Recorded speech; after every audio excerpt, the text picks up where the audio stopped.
무한하게 상상하고 지식을 개발하자. 안녕하세요. 무지개 리포터 김명지입니다. 제가 여러분께 수수께끼를 하나 내려고 하는데요. 잘 듣고 맞춰보세요. 이것은 아주 단단하고요. 반짝반짝 영롱한 빛을 냅니다. 어떤 것은 굉장히 비싸기도 하고요. 무엇보다 여성이라면 이것을 참 좋아하는데요. 이것은 무엇일까요? 정답은 바로 보석입니다.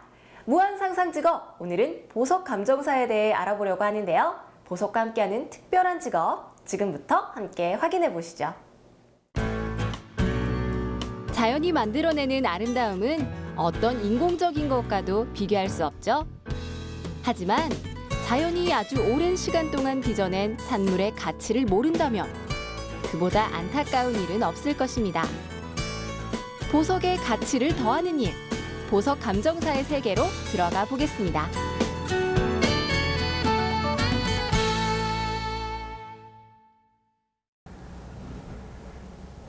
보석 감정의 달인들이 있는 곳은 바로 보석 감정원. 감정을 하는 곳인 만큼 반짝이는 보석들을 볼 수 있을 거라 기대를 가지고 이곳을 찾았는데요. 원장님 안녕하세요. 네, 안녕하세요. 네, 들어오세요. 감정원에서 처음 만난 보석 감정 전문가는 김영출 원장님입니다. 원장님의 서재에는 정말 다양한 분야의 책들이 구비돼 있었는데요. 보석을 감정하는 일은 공학적, 미학적, 상업적 지식이 융합적으로 요구되기 때문에 각 분야에 대한 끊임없는 연구가 필요하다고 하네요. 네, 원장님, 이 보석 감정사라면 진짜와 가짜를 확인해주는, 구별해주는 직업이라고 알고 있는데 맞나요? 네, 기본적으로 맞습니다. 예를 들면은 진짜 보석과 가짜 보석을 이제 구별하는 그런 업무가 되는 것이죠. 그래서 이제 빨간색 보석의 대표적인 게 누비거든요. 누비 이제 진짜는 자연적으로 생성된 것을 커팅해서 판매되는 것이 천연 보석이라고 표현을 하고 있습니다. 이름하여 천연 누비 이렇게 하고 있는 거고, 그 이제 가짜는 인공적으로 만든 것이 되겠죠. 저는 보석 감정원이라고 해서 보석이 많이 있을 줄 알았는데 지금 책밖에 없거든요. 보석은 어디서 볼 수 있는 건가요? 보석은 이제 주얼리 샵에 가야 많이 있죠. 저희한테 감정제 의뢰되어 오는 그런 보석만 이제 보관하고 있습니다. 근데 이제 저희가 전시실이 있어가지고 거기서 관상용으로 보석이 좀 있습니다. 그걸 보시면 굉장히 황홀하게 아름다움을 느끼실 수 있을 겁니다. 아, 정말요? 네. 그리고 보석을 볼 수 있는 거죠? 네, 그렇죠. 가봐도 될까요? 네, 같이 가시죠. 보석 전시실엔 여러 가지 보석들이 비치돼 있었는데요. 초보자도 알기 쉽게 원석과 보석, 그리고 보석의 이름을 동시에 확인할 수 있었습니다. 지구상에는 4,000개 이상의 광물들이 있다고 하는데요. 이 중 50여 종만이 보석으로 분류된다고 합니다. 그렇다면 여러분은 보석의 종류에 대해서 얼마나 알고 계신가요? 제가 우리나라 사람들이 선호하는 대표적인 보석을 몇 가지 소개해 드릴게요. 첫 번째는 빛의 보석, 다이아몬드입니다. 100%에 가까운 탄소 결정체로 원석은 마그마가 굳어져 생긴 킴벌라이트라고 하는데요. 아름다움 그 자체지만 경도가 매우 높기 때문에 공업용으로도 사용된다고 합니다. 은은한 보랏빛이 아름다운 자수정. 석영에 철과 알루미늄이 포함되어 이런 빛을 만들어낸다고 하네요. 유색 보석의 대표 주작, 바로 루비와 사파이어죠. 이 둘은 형제 보석인데요. 강옥이라는 같은 광물에 크롬이 포함되면 붉은 빛의 루비가, 철과 티타늄이 포함되면 푸른 빛의 사파이어로 분류된다고 합니다. 에메랄드와 아쿠아마린도 형제 보석인데요. 녹두석에 포함된 물질에 따라 녹색 빛을 띠면 에메랄드, 남청빛을 띠면 아쿠아마린으로 불리는 것입니다. 생성하는 조건이 와, 원장님 이렇게 원석이랑 같이 보니까 또 느낌이 굉장히 새로운데요. 네, 그렇죠. 근데 이 터키 터키 혹시 이게 터키석인가요? 네, 터키석입니다. 잘 맞추시네요. 네. 혹시 그럼 터키석은 정말 터키에서 나는 건가요? 아, 그렇지 않습니다. 네. 이제 인도라든지 네. 그다음에 이란에서 채광이 주로 되고 있습니다. 그것이 이제 유럽으로 넘어갔기 때문에 유럽 분들은 터키에서 나온 줄 알았어요. 그래서 터키석이라는 명명이 되어 있는데 실제 터키에서는 그 터키석이 나오지는 않습니다. 놀라운 사실이네요. 보석들을 바라볼수록 어떻게 땅속 깊은 곳에 있던 거친 광물에서 이렇게 아름다운 보석이 나오는 것인지 의심이 들 정도였는데요. 최근에 들어서 이러한 보석의 진짜 가치를 합성 제품으로 대체해 일반인들에게 눈속임하려는 사기가 늘고 있다고 합니다. 보석 합성 기술이 전문화되면서 소비자들이 진짜와 가짜를 구분해낼 수 없는 게 어쩌면 당연한 일일 텐데요. 그래서 보석 감정사의 역할이 필요한 것이겠죠? 이곳이 바로 감정실인데요. 제가 한번 들어가 보도록 하겠습니다.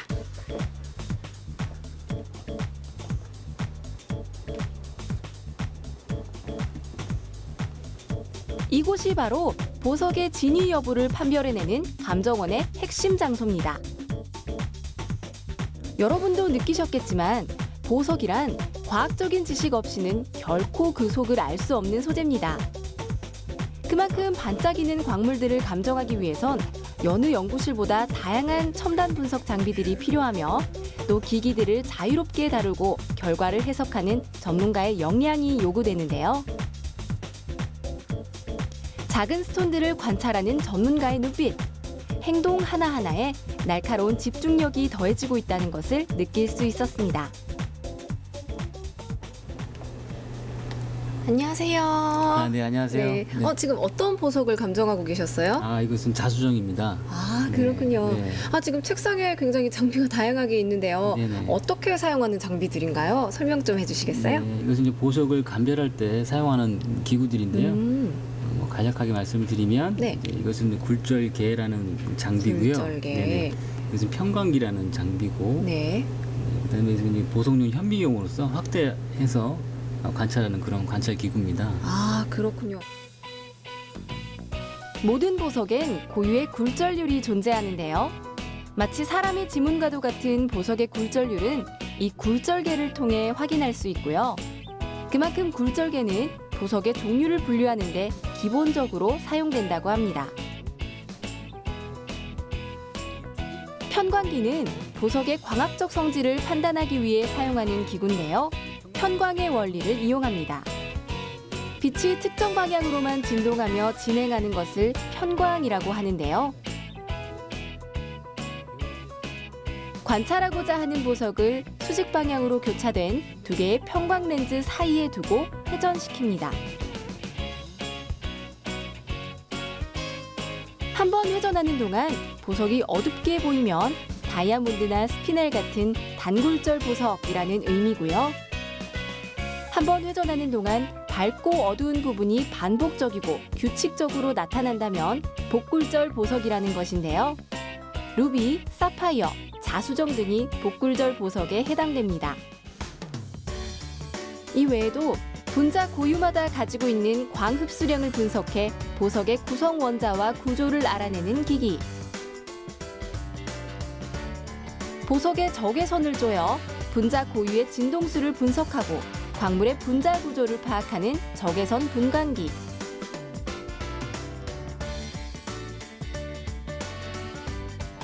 그리고 형광 X선을 이용해 보석을 이루는 원소의 종류와 함유량을 분석하는 특수 장비도 보석 감정에 활용되고 있다는 것을 알 수 있었습니다. 보석 감정에는 첨단 장비도 중요하지만 무엇보다 보석 감정사의 역량이 아주 중요하다고 하는데요. 전문가와 함께 보석 감정하는 방법을 몇 가지 배워보도록 하겠습니다. 원장님 지금 앞에 휘황찬란한 것들이 놓여 있는데요. 네. 어떤 방법을 가르쳐 주실 건가요? 수정은 그 결정질이거든요. 네. 그래서 만졌을 때 이게 차가운 감촉을 느끼게 됩니다. 근데 차가운 감촉이요? 네. 근데 이제 모저였을 경우에는 이게 따뜻한 감촉을 느끼게 돼요. 그래서 이제 손으로 쥐어본다든지 피부에서 예민한 피부 쪽으로 가져가게 되면은 그 정도를 상대적으로 느낄 수가 있습니다. 한번 해보시면 답을 낼 수 있을 겁니다. 어느 쪽이 진짜일까요?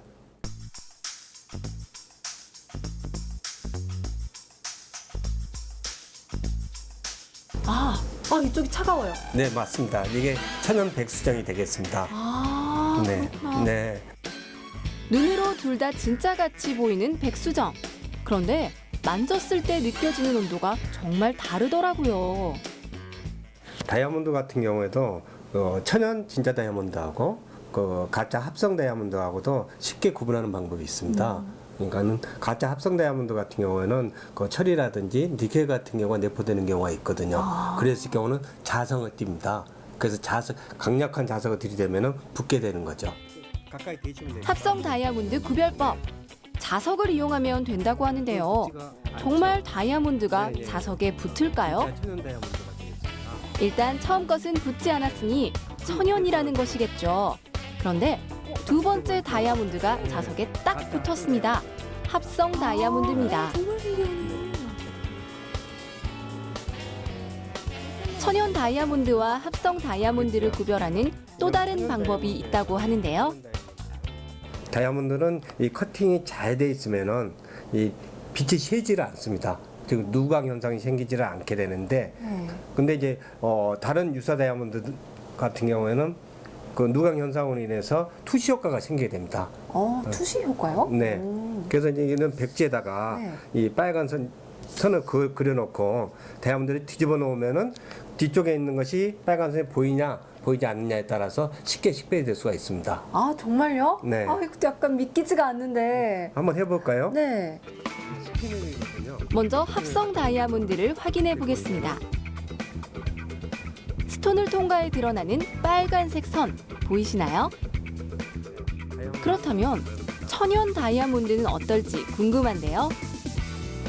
좀 전과는 달리 아무리 살펴봐도 천연 다이아몬드 아래에서는 전혀 보이지 않습니다. 저 빨간 선이 보이질 않죠. 네. 자석과 종이 그리고 펜만 있으면 되는 다이아몬드 구별법. 정말 쉽죠? 천연 다이아몬드가 자아내는 눈부신 아름다움 속에는 과학의 원리가 숨어 있다는 사실 알고 계시나요? 핵심은 커팅 기술과 전반사의 원리입니다. 다이아몬드는 브릴리언트 컷이라는 방법으로 커팅되는데요. 스톤의 반짝거림을 최대한 끌어내기 위한 기술로 58면체의 다각으로 연마하는 방법입니다. 이렇게 커팅된 다이아몬드에 빛이 들어가면 전반사가 일어나는데요. 전반사란 굴절률이 큰 매질에서 작은 매질로 빛이 들어갈 때 굴절 각도가 90도 이상 되었을 경우 빛이 100% 반사되는 현상을 의미합니다. 다이아몬드의 커팅 기술에 의해 보석의 윗부분에 입사된 빛은 맨 아래쪽으로 내려가며 전반사를 일으키는데요. 이때 우리 눈으로 많은 빛이 들어와 다이아몬드 특유의 아름다움을 감상할 수 있는 것이죠. 하지만 모든 다이아몬드가 같은 가치를 지니고 있지는 않습니다. 보석 감정사는 보석을 여러 분야로 나눠 감정하고 그 가치를 객관적으로 분석해 등급을 나눕니다. 다이아몬드의 등급은 4C로 나누어지는데요. 다이아몬드의 아름다움은 다른 유색 보석과 달리 빛의 아름다움으로 이루어집니다. 그래서 색이 없을수록 또 투명도가 높을수록 그리고 연마가 잘 돼서 커트가 잘 되어 있는 그런 다이아몬드가 가장 아름다웠고 최고의 다이아몬드입니다. 전문 지식을 갖추고 오랜 경험으로 쌓은 그들만의 경험으로 보석을 감정하는 전문가. 보석 감정사라는 직업은 여러 분야의 융합적인 지식과 이해가 필요하다는 것을 알 수 있었습니다. 기존에는 없었던 새로운 합성법이 생성이 돼서 새로운 합성석을 만들어내고 있습니다. 이러한 스톤들은 어떤 정보가 있지 않으면 굉장히 발견하기 어려운 때도 있고요. 따라서 저희 감정사들은 이러한 정보들에 항상 귀를 기울여야 하고요. 또 이제 시중에서 일반 시장에서 판매가 되기 때문에 항상 소비자들을 믿게끔 신뢰를 주는 역할, 뭐 이러한 부분들이 가장 저희로서는 어려운 부분이라 할 수 있겠습니다. 그렇다면 여기서 잠깐! 보석 감정사는 어떻게 되는 걸까요? 보석 감정사가 되기 위해선 어떤 성향이 필요하며 또 어떤 지식을 배워야 할지 궁금한데요. 진로를 고민하는 청소년에게 필요한 실질적인 정보, 전문가들에게 직접 들어봤습니다. 되게 이제 고등학교 같은 경우에 보면 이제 이과, 문과가 나눠지는데 보석이라고 한 자체가 어떤 공학적인 측면도 있고 미학적인 측면도 있거든요. 그래서 크게 그건 중요하지 않다고 봅니다. 대신 이제 대학 갔을 때 어떤 소재, 재료 측면에서 봤을 때는 보석공학이라든지 기금속, 보석, 뭐 학과라든지 그다음에 이제 디자인 측면에서는 주얼리 디자인과 그 다음에 어떤 원천적인 쪽에서 봤을 때는 광물학이라든지 지질학 전공한 쪽에서도 자기 역할을 충분히 하고 있습니다. 최근에는 분석적인 쪽을 많이 하기 때문에 신소재 공학과 출신들도 보석감정원에 근무할 수 있는 그런 자질을 가졌다고 말씀드릴 수 있겠습니다. 고등학교 때부터 미술에 관심이 많아서요. 대학교를 이제 미술 전공으로 들어가게 됐는데요. 기금속 세공 전공과를 다니게 됐어요. 이제 기금속 세공 전공과를 다니다 보니까 세공 입안에 보석학 수업을 받게 되고요. 이제 보석학 수업을 받으면서 보석의 매력에 빠지게 된 거죠.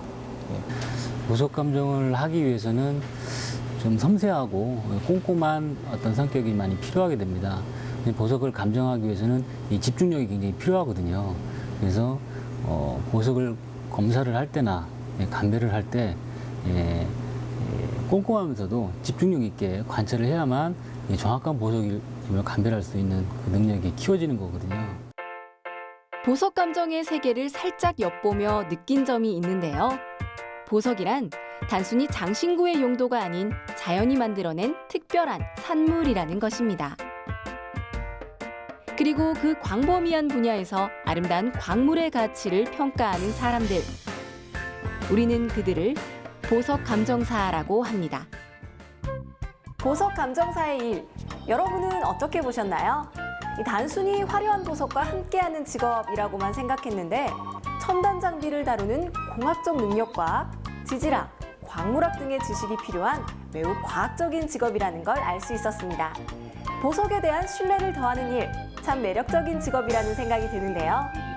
무한 상상 직업, 저는 또 다른 특별한 직업으로 여러분을 찾아오겠습니다.